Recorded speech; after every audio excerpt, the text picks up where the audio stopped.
Good day, everyone. Thank you for joining us for today's Canadian Underground Infrastructure Innovation Centre Academy webinar.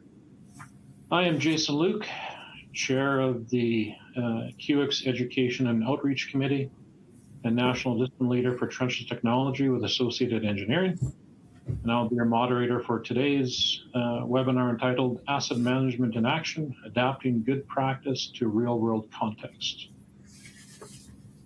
And I'll introduce our speakers here momentarily, but greatly appreciated for them coming in very quickly in the last minute. All right, so Q Academy is organized by the Canadian Underground Infrastructure Innovation Centre, the University of Alberta, and Benjamin Media. Q Academy offers classes, courses, webinars, and events to help further underground infrastructure education and educational opportunities across Canada. This QX webinar academy series that you're attending right now, we set it up and we have one every month. That covers a variety of presentations and topics related to underground infrastructure. Speakers include industry-leading professionals who will provide free educational webinar to the public, followed by a question and answer period. Please join us. We schedule these on every third Thursday of the month. 10 a.m. Mountain Time, 1 p.m. Eastern. There's a full schedule of those events on the QX.ca website. And you can also see all the previous webinars. They're all loaded up on YouTube. So by all means, go take a look at those. Coming up here, not only do we do the webinars, but we also have in-person events. And our next in-person event is we call it our Fall Summit.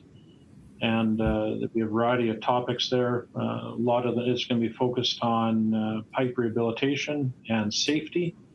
And that's going to be September 15th to 17th. It's a 3-day event. It'll be in Vancouver. Go visit QX.ca to learn more. I think registration might be opening for that already. And then, lastly here, just to all these webinars for 2026 are sponsored by Ackerman. So thank you to Ackerman for helping us deliver and provide these webinars for free for everyone to attend.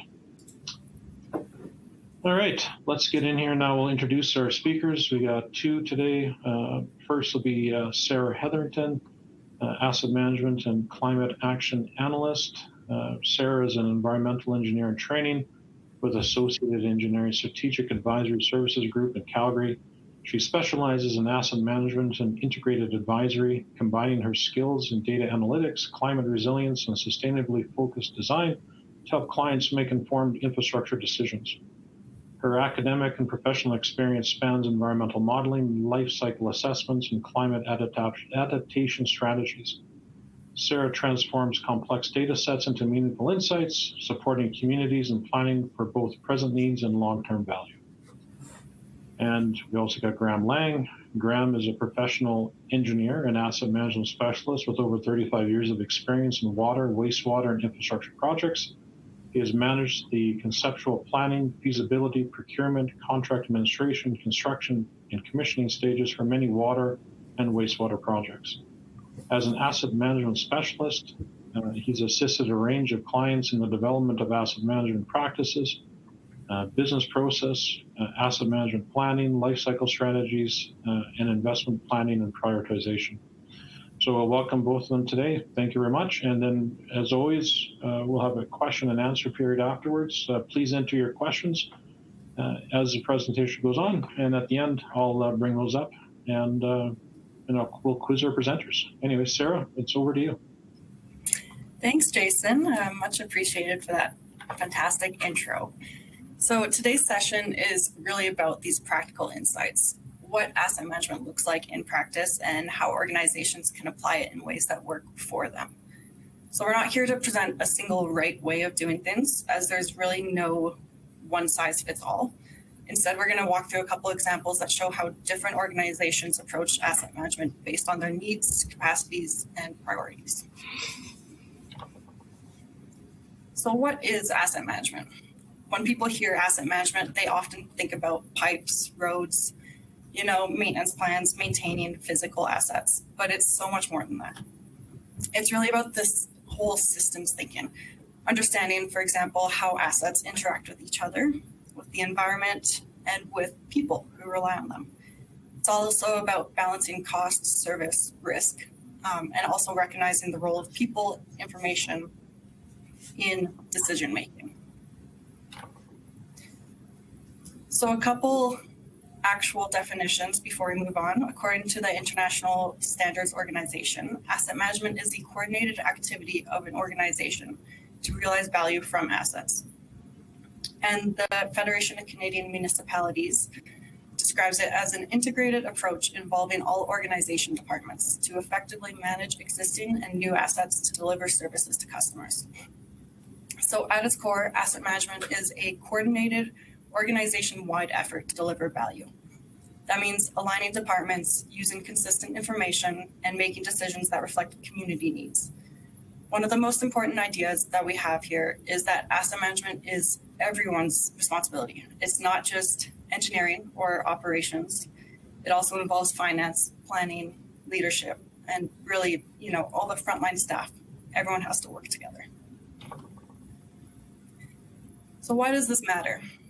Every community relies on infrastructure, whether that's, the water flowing through your taps, the roads you drive on, or even systems that protect us from floods. These assets are really what define our everyday lives, but managing them becomes harder and harder every day. Communities are dealing with aging infrastructure, climate change, growing service expectations, limited budgets or cost pressures, and growth. So decisions aren't quite straightforward. That's why a structured, systematic approach is so important. This helps organizations navigate competing pressures and make informed and defensible decisions over the long term. And what is an asset? The first word of asset management. So an organization has a number of assets beyond just that physical or built asset that we were talking about, the pipes, the roads. There's this idea from the International Financial Reporting Standards, or IFRS, about these 6 different capitals. This is still quite an evolving area that is more widely adopted in Europe, but it is starting to get traction in Canada as well. So the first one, natural assets. These are environmental resources such as land, water, or ecosystems, and they provide services like flood protection, clean air, and climate regulation. Intellectual assets are the data, knowledge, systems, and processes that an organization uses to support decision making. Built assets are those physical infrastructure that we had talked about, underground assets that people might not necessarily see, or the ones that you see like facilities, roads. Human capital assets are the skills, the experience, and capacity of people within an organization. This enables effective planning, operation, and decision making. Social assets are the relationships, the trust, the governance structures, and community connections that support this collaboration. And then finally, financial assets. Everything kind of leads to financial. These are the monetary resources available to an organization. So considerations of all these components can often make the difference between successful implementation. So this way of systems thinking or a systematic approach, we could really live in this messy world where all these things are happening simultaneously and you don't really know where to start. It shows that everything's kind of connected. You have services, community expectations, funding, climate pressures, and so on. So a decision in one area, like responding to flooding, can shift budgets or affect service levels. It can also introduce new risks elsewhere. So that's this idea of asset management. Asset management really helps bring structure to all that complexity, to all that messiness. So it starts by asking what the outcomes are. What are you trying to achieve? What services support these outcomes? What assets enable those services? And what risks and constraints affect those? Importantly, this is also not a one-time process, right? It's a cycle. So you first need to figure out what your outcomes are. Is that a good economic return, customer satisfaction, or really any specific service? With that outcome in mind, you don't you need to then think about what asset you need to achieve that. Is that data, money, people, physical assets like pipes? And then with these assets, that you're then able to provide specific services. But with all of this comes challenges that we're all so familiar with. But budget cuts, lack of resources, climate change. With these specific challenges, you may need to then revisit your outcomes, which then becomes the cycle.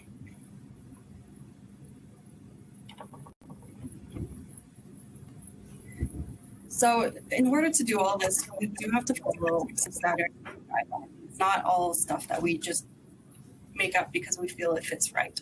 So I'm just going to really quickly talk about what some of the international and Canadian-wide standards are that exist.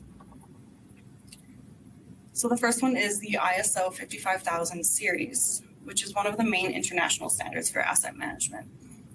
This comes in three parts. There's the ISO 55000, which is the overview of principles and technologies which introduces asset management concepts. ISO 55001, which is the requirements standard. This specifies the requirements an organization must actually meet. And then there's the ISO 55002, which is the actual guidelines for applying these. So this is a framework that helps organizations manage their assets in this structured and consistent way. It's not a step-by-step manual. It doesn't tell you exactly what to do, but instead it tells you what good practices are and what good asset management looks like. It gives you clear objectives, defined processes, and coordination across the organization. So looking at this slide, you start in the middle of that circle with your asset portfolio. This is what you actually manage. The asset management system and asset management are then how you organize your decisions. And the organizational piece is then all about aligning people and departments. And in addition to the international standards, there are also Canadian guidelines and tools that help organizations apply asset management in practice. So groups like CNAM, IAMA, the Infrastructure Asset Management Alberta, and AMBC all provide templates and best practices, whereas some other provinces like Ontario have formal regulations in place. Here in Alberta and potentially other provinces, but I mostly work in Alberta, so that's what I'm most familiar with. But here in Alberta, we have these requirements under the Municipal Government Act, where you have to maintain your infrastructure and provide reliable service. And asset management is essentially how municipalities demonstrate that they're doing exactly that. So the first case study, I'm going to pass it over to Graham to talk about the St. Mary's River Irrigation District Asset Management Program. Thanks, Sarah. Yep.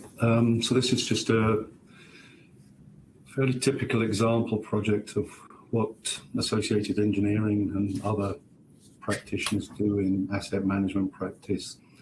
So who is SMRID? SMRID is the St. Mary River Irrigation District. SMRID is I believe it's the largest irrigation district in the whole of Canada, certainly in Alberta. And they have approximately or over 2,000 kilometers of canals and pipelines across a very large area of southern Alberta, stretching from Lethbridge across to Medicine Hat. And they service, I think it's over 2,000 square kilometers of agricultural land, also provide some water for potable use for some municipalities in the area.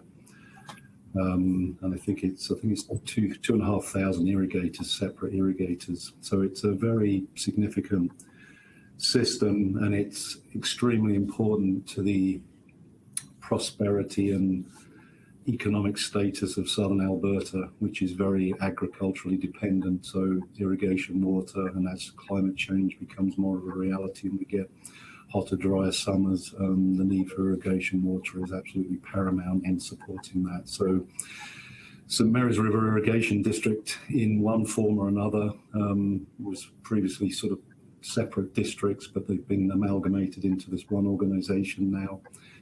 And some of the infrastructure dates back to the early 1900s, so it's pretty old, with most of it kind of being developed in the 1950s. So even that's pretty old now, 70 years old. So throughout that time, the various organizations that have become St. Mary's River have obviously managed their assets as they saw fit, but they now see the need to effectively, as Sarah presented there, bring in a little bit more of a structured approach to the way that they manage their assets, because there's so many assets, there's so much need, as Sarah pointed out. Why do we need it? The infrastructure is aging. There are a lot of competing demands for the money. How do they best target that money to meet their customers' needs? So that's why they've decided to sort of embark on a program of structured asset management, and how Associated Engineering are helping them with that. The projects that we've specifically done over the last 4 years here are asset management plans for 2 very large pump stations. One of them has 10 1,000 horsepower pumps, so compared to what I'm typically working on, which might be water pump stations, they're pretty large. They're fairly low head, but they're very big pumps, and obviously very critical to the system. We've then done another second large pump station and some distribution pipe work. We're currently working on the main canal, the asset management plan for the main canal and the pipelines. All of this infrastructure is roughly valued at about $2 billion, so it's very significant. And we're also sort of advising them with some advisory services on, with all that, data management is one of the things. I think Sarah will talk a little bit further about that. Talked about intellectual property, or the intellectual capital there, in terms of data management. But so we're helping them understand how they can better manage their data, where the gaps are in their data, and how to sort of set that up in a hierarchy that facilitates helping them to manage the assets better. If you move on, Sarah. I apologise, I've stolen these slides from one of my colleagues and I don't quite understand what the larger systems means there, but I think essentially it's meaning that, a typical approach to an asset management project, this is the one for one of the pump stations and the distribution network to the agricultural land that it serves. And the key component that we've sort of brought to this is, okay, you've got these facilities, you kind of know what you need to spend on it as a whole, but let's break it down and get a little bit more granularity. So from the site, in this case, something called Bow Island 12, we come back to the assets, and the assets are split into the pump station building itself, the distribution pipe work, and some various other components, the grounds around the pump station, just to break that down and make managing it easier. And then systems, I think we have 19 separate systems in this asset management plan within the pump station building there. Clearly, the pumping system is a key system there, but there are also building envelope systems and HVAC systems that are all doing sort of separate things, all in some way contribute to the delivery of irrigation water, but they have different, they play a different role in that, and some are more critical than others. So the sort of breaking the thing down into different systems is a sort of key aspect of asset management to help better understand them. If you move on to the next slide, then, Sarah, thanks. So by breaking the system down, it enables you to then, this project here we did with our engineering teams here, water engineering, structural engineers, HVAC engineers, came and did sort of detailed engineering inspections of the pump station facilities, and that's typically what our technical engineering teams do. There's something wrong with a facility, it needs an upgrade, it needs work, they'll get in there and they'll analyze it and tell you what's wrong with it today, and their focus generally is on the immediate, and the asset management pieces includes that, but is also partly looking at the longer term. So using the sort of granularity that we've developed in the hierarchy of the system, we're able to sort of produce a condition profile today of what that system looks like. And you can see in this example that it's got a sort of average condition score of 3 on a 1 to 5 scale. Don't have the time today to sort of go into that, but we could talk about that if we had time later. how you would grade it. But essentially, you're trying to sort of grade where it sort of sits in its life cycle, so that you know when you need to make investments on it, and presenting the current standard is key to that. Sorry, Sarah, go back one. And the engineers came up with a list of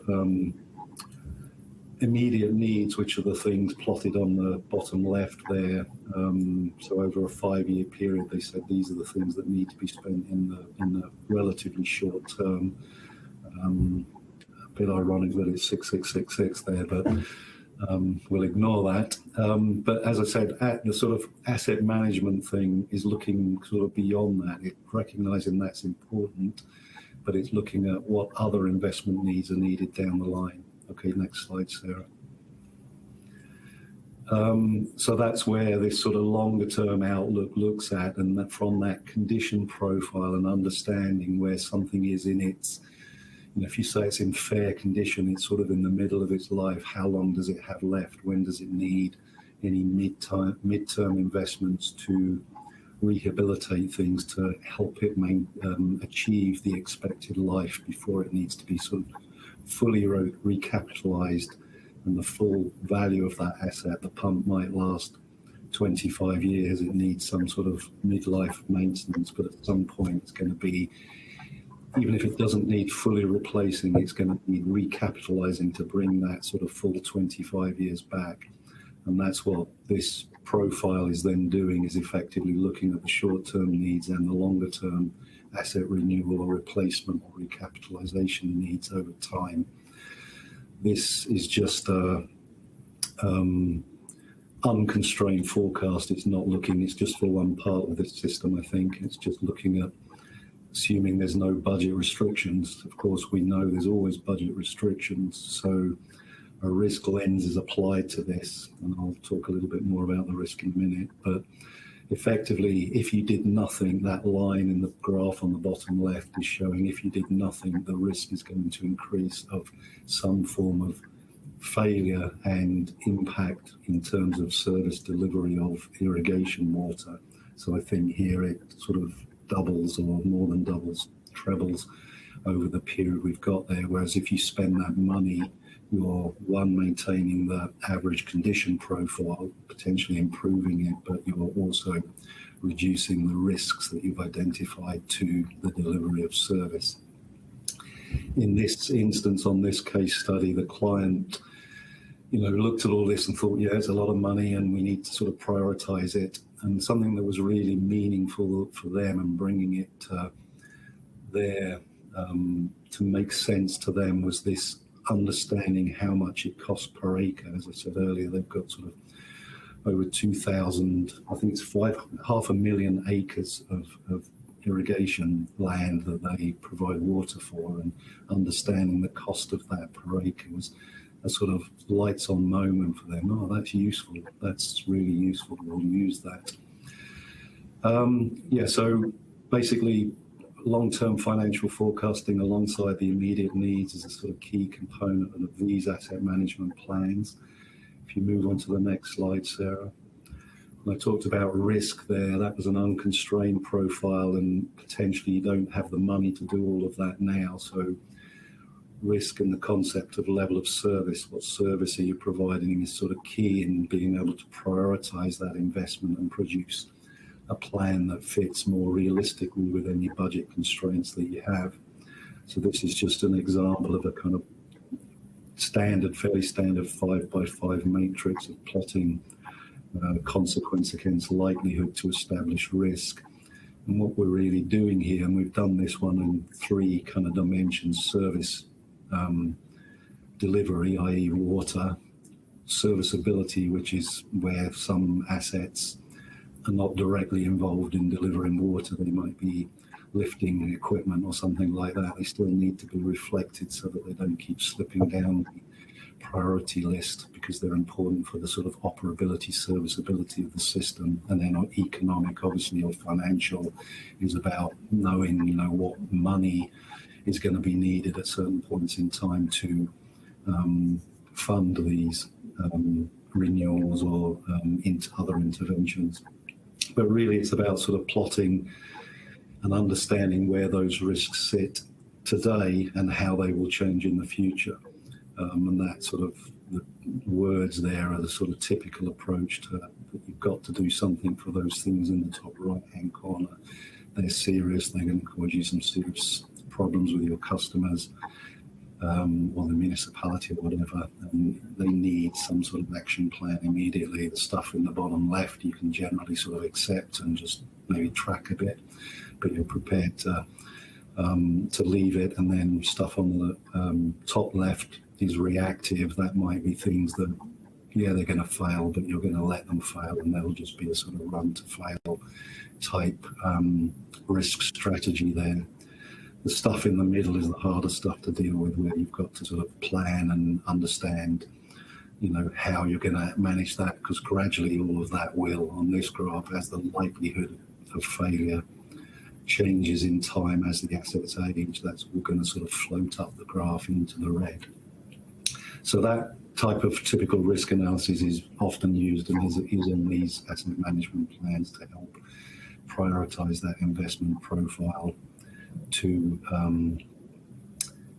provide something that can be affordable to the district in this case, and the irrigators that it provided. So risk is a key concept. I'll stop there, I think, and pass it back to Sarah. Perfect. Thank you. So our second case study is kind of does a 180 from the first one. It's less about the technical optimization, and it's more about building the foundation for asset management within the community. It's more about the actual community, the people. So this project contained quite a few different aspects. We completed an asset management roadmap, an asset management plan, condition assessments, a policy, and also a bunch of engagement, as you can see on this photo. In this case, the starting point wasn't data or modeling, it was actually the people and the governance.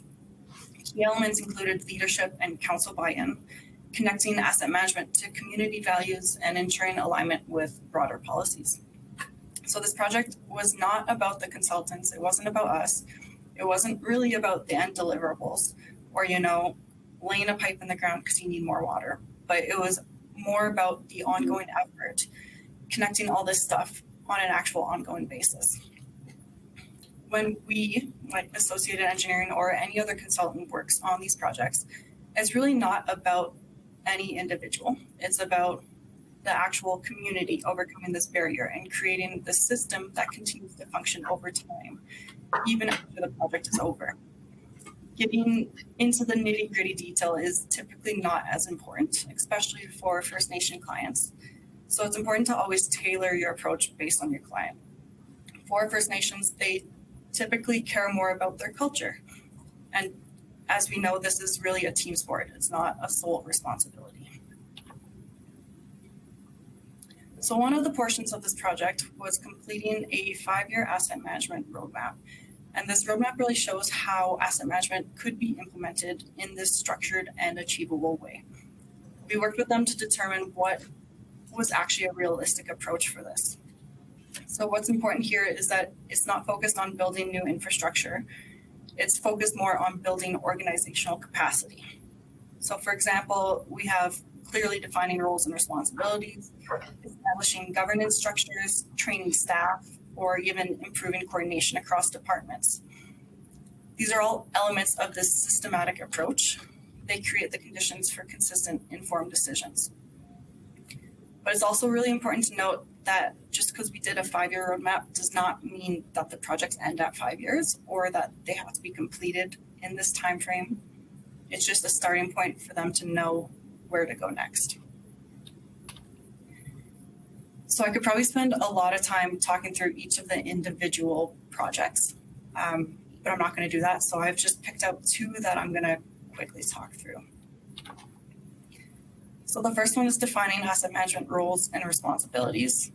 So when organizations reduce these silos and clarify who is actually responsible for what, they tend to improve coordination and decision-making across the whole organization.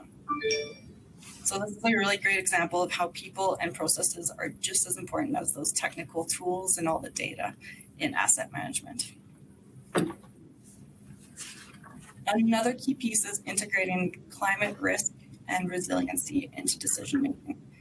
The communities rely on a certain way of life that is currently founded in this existing climate. But we know that this climate is changing rapidly.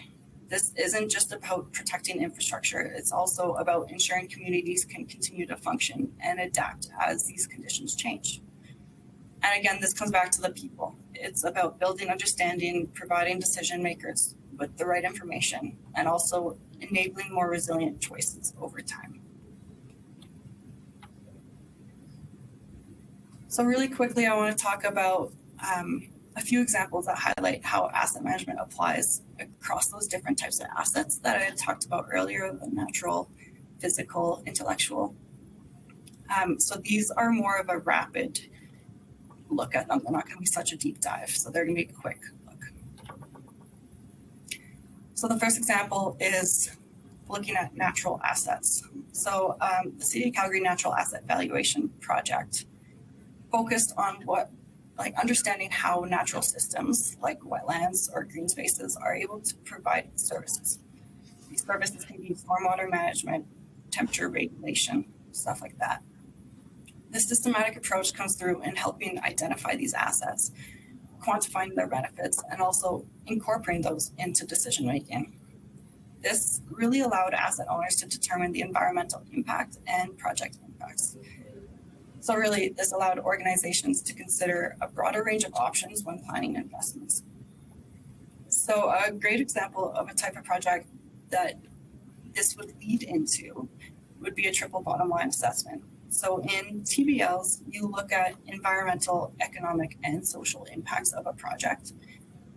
And understanding the natural assets really helps you make those informed decisions leading into your assessments. The second capital asset is intellectual. From previous examples and from what Graham just mentioned, we know just how important good data is at managing your assets effectively. The City of Niagara Falls Data Roadmap project really focused on this data as its core asset. So this was all about managing the data. So how do you organize it? Where do you store it? What do you do with it? Niagara Falls, they had their data in a whole bunch of areas. They had PDFs, written notes, Excel documents, GIS data, but they didn't know what was related to what or how to link it all. So this project really developed a centralized data source of the spatially referenced data. So collecting this data in that usable format allowed the city to reference it and communicate to all the users, decision makers, the public about what they have. A structured data roadmap helps organizations standardize this information. It helps them improve transparency and also support consistent analysis. So again, this was all about building systems, not just collecting the data, but also once you've collected the data, ensuring it's usable and actionable. So we've talked plenty about some built assets already, so I'm going to keep this one fairly brief. But the Regional Municipality of Wood Buffalo Gravel Roads Assessment was a project where we looked at all the gravel roads surrounding Fort McMurray. So this was a great project to show just how important that systems thinking was when looking at assets. The goal wasn't just to assess condition of the roads. That was a part of it, but you had to understand the roads as a system. You know, where did they lead? Who used them? Why are they even there in the first place? So you wouldn't typically think of the road on the left in that photo there. You wouldn't really think of that as a critical asset. But what happens if that road leads to an emergency airstrip or a hospital? So now you're starting to look at the entire system and not just the physical road. Those two graphs on the right are kind of going back to what Graham had mentioned about forecasting out your needs for your assets. So the one on the top is that unconstrained view. It shows they have a huge backlog of work if they wanted to bring all the roads up to an actual usable standard. But that it's not realistic to spend $60 million fixing your roads in 1 year. So we looked at the risk, the levels of service, the criticality of all the roads, and we were able to determine kind of a budgeted approach that kept their risk at a steady level for them to be able to maintain their assets and not spend $60 million at once. So this next one is one of the most important pieces, is that human capital. So human capital refers to the strategic approach of maximizing human resources, also recognizing employees as valuable assets in their own right. So this climate resilient capacity building program, this is just an example of how you can achieve this human capital. This was a 2-year project delivering in-depth training on climate adaptation and resilience. So, if you want to be resilient to climate change, you need people that know and understand all that stuff. As people in your organization get invested, they're able to make decisions. They're able to decide, what assets do you need and when do you need these assets?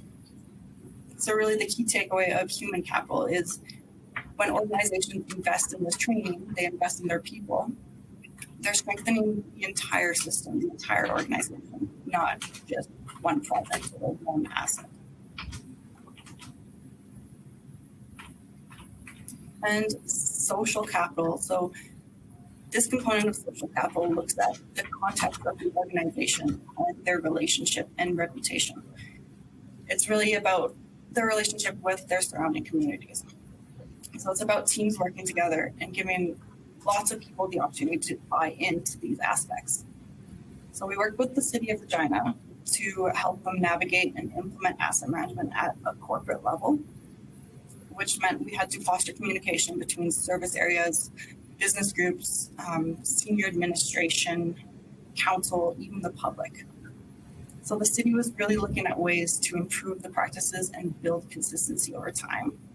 They wanted to build this understanding and trust vertically throughout the organization, but also provide transparency and engagement with their community.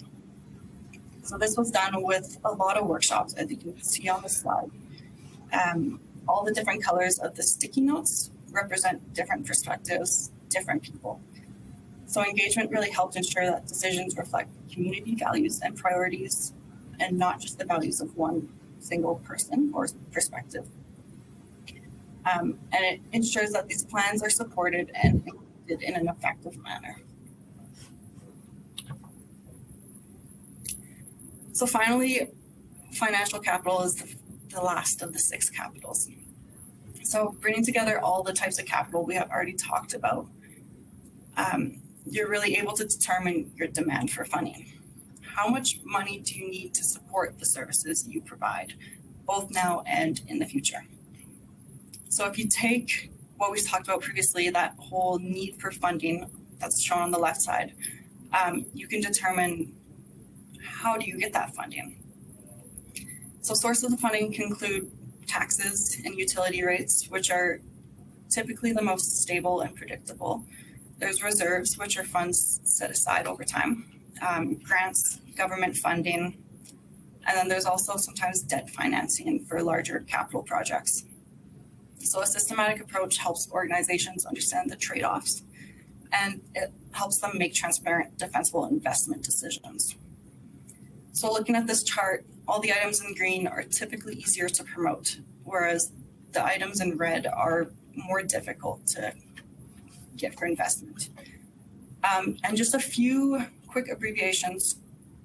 DCC is development cost charge. DBF is design build finance, so project level financing from private vendors. And then DBFOM is design build finance, operate, maintain. So this means you transfer the full life cycle responsibility to the private sector or a private vendor. So now that we've seen the different types of assets, what you can do with them, we're going to talk about determining value. So going back to that original ISO definition at the beginning, asset management is the activity to realize value from your assets. So how do you actually determine this value? So looking at this slide here, I can guarantee you that we all value the thing on the left. We all value running water. I mean, you don't typically notice it's there till it stops working, but that doesn't mean you don't value it.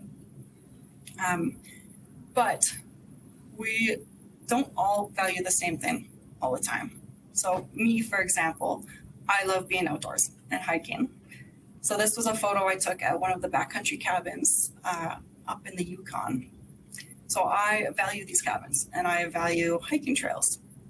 But you know, not everyone feels the same way about me. Some people, that is the worst thing they could ever think of.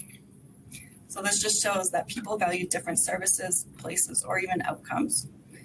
So if you want to do asset management, you really need to understand this value of whoever you're working with.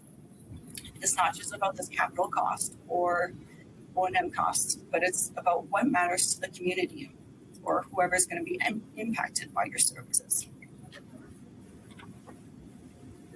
So another quick example of this value is York Factory with Parks Canada.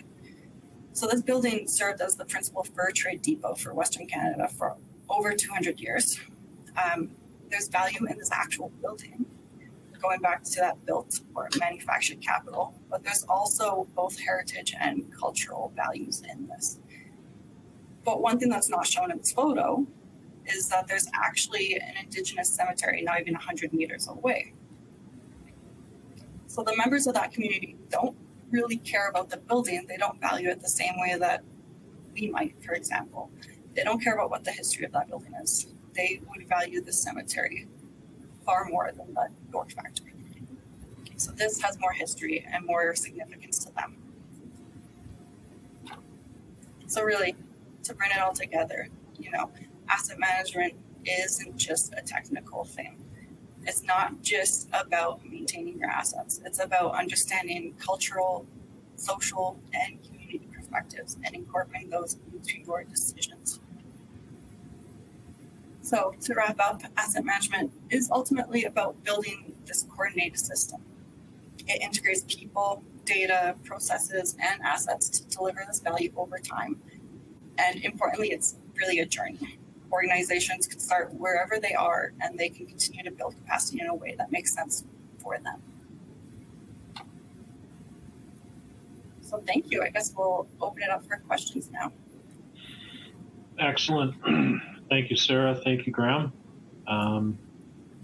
Sure. Yeah, I'm good to go. Excellent. All right. Yeah, there's some good questions coming in here. So we got, let me just take a look here. We got 3 questions here from the same person, and we'll start off with the first here. Do we follow only the Canadian, provincial, or the international standards? Do they overlap?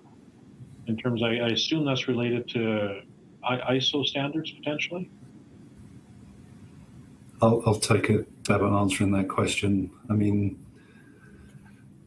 yeah, most of the sort of provincial standards, the BC framework and the guidance in Alberta, are broadly aligned. The principles of asset management are established by the ISO standard, the 55,000 standard, but the principles are the same. So they're not, they are consistent, but they're not exactly the same. They take slightly different approaches. None of them generally are prescriptive. I mean, the one thing in Canada that's prescriptive is the regulation in Ontario. But again, I don't think that actually tells you how to do it. It just says you must do it and you must take account of these things. So there's generally commonality across the various sort of standards and frameworks, principally ISO being the main one. But yeah, there's not something we must adopt this because we're Canadian. You can, best practice is embedded in lots of these things. There's an Australian standard called NAMS that was developed there that's quite often used as well. I can't remember the exact words for that definition, but again, it's kind of built around the principles of the ISO standard. So I think the ISO standard is the sort of flag bearer that everything else is built around. So I hope that maybe answers the question. I think that's good there, Graham. So just to give some context, this is a question related to a small town, small municipality in BC. And the next question from that person here is related to if there's any guidelines on how to create a roadmap for a small municipality. Well, I'm fairly convinced the BC standard would help with that. The sort of, Sarah, have you got that slide that you had with those standards on? Pull it up. But the BC standard provides a guideline to, the areas of asset management. Another good resource is FCM, so the Federation of Canadian Municipalities. I can't remember the name of it off the top of my head, but they have a kind of scorecard that you can score yourself against various categories of the kind of key concepts of asset management to see where you are. And if you were to, quite often there's grant funding, as Sarah mentioned, there's typically some grant funding somewhere for improving asset management practice. And FCM was a leader in that through various programs. I don't know whether there's anything active at the moment, but they have this scorecard that if you want funding through FCM, you have to fill out and demonstrate that you have a need for funding to help you improve, whether that's in understanding risk, in building hierarchies, understanding what assets you've got, any of those components of it. So definitely look at the BC. If you're in BC, look at the BC guidance. I mean, we can probably go and find a link to that we can post, or have somebody post out so that we can show you where that where you would find that standard. But look at that. ISO, I would not probably look at ISO as it's a international standard, and it's slightly daunting, but there are lots of guidance documents, and the guidance document for ISO would be useful. And then CNAM, I think, publish guides on how to sort of implement ISO-based systems. But yeah, in BC, I would start with Asset Management BC and the guide that they've produced, and maybe look at the FCM scorecard. I wish I could remember what it was called. That will also be a useful thing that you could use to sort of do your own effectively asset management maturity assessment and see where you need to improve, whether it indicates that you need to improve. Hopefully I answered that again. That's good. All right, and then another question here. This is from the same person. Any suggestions of organization to implement workshops to create a roadmap and AMIP standards for a small municipality in BC? You might have to read that one again, Jason. Yeah. Any suggestions of maybe how to organize or implement workshops to create a roadmap and AMIP standards for a small municipality in BC? I'm not quite sure of the term AMIP. Obviously, there are lots of consultants that you could consult to help you with that process. But I mean, I think the way to do it would be to approach Asset Management BC, the organisation, and ask them for guidance look at the details that they produce and ask them for guidance on how you would go about implementing, if you don't want to hire consultants, if you want to implement that in-house. I'm sure there's some guidance there.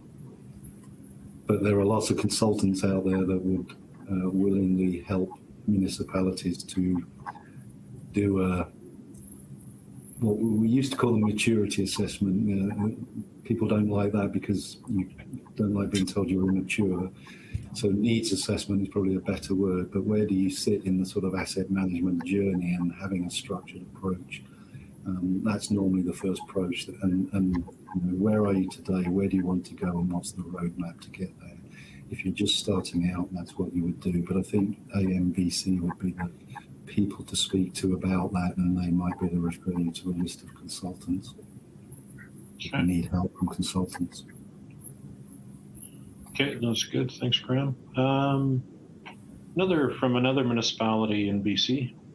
is there ever mention of a prioritization framework when it comes to asset management? For example, a way for municipalities to objectively determine which asset infrastructure to prioritize?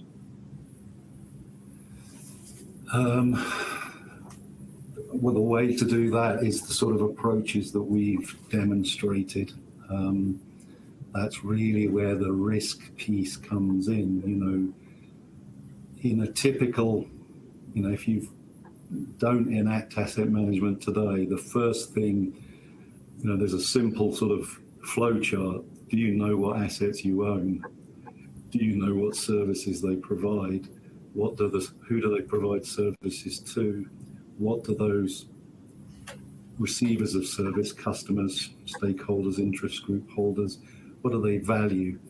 How are the assets delivering that value? And what is the risk of those assets failing, aging and pipes bursting, pumps failing to work? What is the risk of those not delivering the service that they want? So building an inventory of your assets. I think the one I showed for St Mary's, that particular pump station, that we were able to produce those condition curves and come up with a sort of prioritized spend amount, had sort of 1,000 assets in there for a single pump station.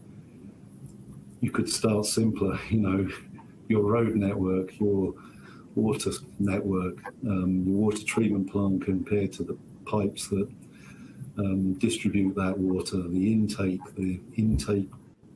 pumping station compared to the high lift pumping station. Understanding the relative importance of those is the kind of risk piece. The word criticality, which are your most critical assets, and critical assets are those that are going to impact the service to your customers, community stakeholders, and those are the ones that typically need the most attention. It goes back to that matrix that I showed. There could be things that are going to fail soon, but they actually, the ceiling tile in the lunchroom of the water treatment plant is not as important as the pump that's delivering water. The pump may be a lot older, but you've got to find a way to do that. So risk, understanding the risk picture, breaking your assets down into a hierarchy and an inventory is really the first step. But all of that would be described effectively in one of these guides. The Alberta guide, guidance notes show that, and the BC framework. Think if we can, Jason, I'm assuming we can find a way to send some links out to the people that are attending this webinar. We should find some HRL URLs, links to these sites for people. Yeah, I think we can do that, Graham. That's a good idea. I've got another municipal question here. This one's a little bit easier, maybe. Could you please repeat the acronym meanings on the financial slides? DBF, DBFOM. I think that was Sarah, maybe, was looking at those slides. Yeah, I can repeat those. So DCC, the first acronym, was Development Cost Charges. And this is just charging your developers, I guess. DBF is Design Build Finance. So this is that level financing from those private vendors. And then DBFOM is Design Build Finance Operate Maintain. So this transfers the full responsibility to that private vendor. Those are just sort of alternate delivery strategies from, the municipality funding the capital work that's needed via rates or taxes and grant funding, which is typically available provincially and maybe federally. If that's demanding, there are these alternate delivery strategies where private industries can be brought in to provide that private finance. In this example here that we're showing, that was seen as not being very promotable. But in some other cases, it may well be promotable. There are certainly lots of municipalities that bring in operators for water treatment systems, wastewater treatment systems, and they effectively hand over those assets to them to run for a period of time. And that's a design, build, own, operate, finance kind of thing. there are lots of different variants of it, and neither Sarah or I are expert on that, but that's just what it's about. Okay, I got another question here for you. This is from a consultant. For municipal infrastructure, can you speak to the need or benefit of hydraulic modeling in asset management studies? And do you have any guidance from modeling practitioners to align with asset management processes? I don't think I have that guidance, but I mean, obviously, hydraulic modeling in water and wastewater systems is a kind of key component in understanding. I mean, a lot of what we were showing there is about the asset base that you've got today and how do you sustain it, even if your population isn't growing. You're not trying to do more with the assets, meet tighter standards or handle more flow. It's about sustaining what you've got and reinvesting or recapitalizing that to keep the level of service as it is. A key thing that needs to be integrated with is any need to improve quality or service by meeting higher water quality standards, tighter discharge standards for wastewater, more capacity because you've built new subdivisions and your pipes are now overloaded. And obviously hydraulic modeling is critical in understanding the capacity of the current system and the need to integrate or upsize for capacity or dual domain or anything like that. So, you know, typically it doesn't necessarily, I think there are ways it could inform the sustainment of what you've got by understanding capacity, but the key thing is integrating those two things, I call it sustainment of the asset, maintenance of what you've got and the level of service. Not many municipalities are doing, you know, the focus is quite often on the other things, capital, you know, upgrades, we call them. You need upgrades, but you also need to sustain what you've got. The key thing is that you don't renew an asset the day before you decide you're going to upsize it. So those things have to be sort of fully integrated, that sort of water modeling. Off the top of my head, I can't think of anything else, but yeah, it's important in the overall concept of asset management for sure. Perfect. All right, we got one last question to come before we wrap up the webinar here. The 6 Capitals framework broadens asset management beyond built infrastructure. For municipalities that are used to thinking mainly about roads, pipes, and facilities, what is the practical value or benefit of looking at natural, social, human, intellectual, and financial capital as well?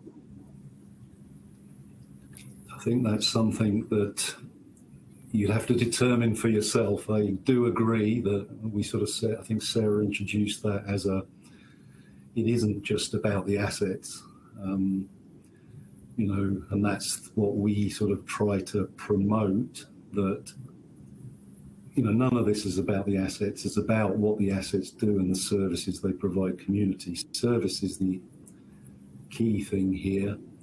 And, you know, in our understanding in a municipal context, certainly natural assets do provide services in parks. You know, trees are as important as the park bench in a park. So not forgetting natural assets.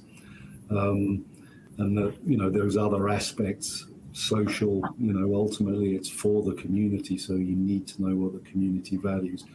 I do agree though that, you know, if you're early in the asset management journey, it is kind of about the assets. Like I said, knowing what you've got, what it does, what services it provides, which ones are the most critical, therefore which ones you should put the money into. That's when you start. I think those concepts of natural assets, what was the second one? Intellectual, you know, data is important, so it's part of it. But they're fuzzier. I fully agree. They're sort of fuzzier concepts, and that the focus, if you're early in the process, should be very much on the what do we own? What are we tasked by the community with sustaining, improving, and keeping in good stewardship to deliver the services they want? That's the focus to start with. Perfect. All right, Graham, that was excellent. Thank you, Sarah. Thank you, Graham. Really appreciate you guys being here today and to walk us through this. Muchly appreciated. All right, just going to wrap up here. Again, thanks for all the CUIC members for being here today. And again, thanks for the rest of the audience also for attending. It was good.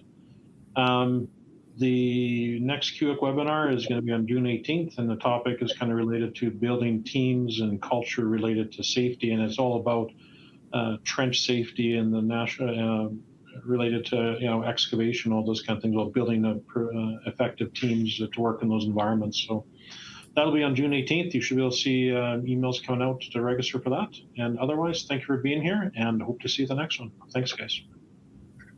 Thanks all.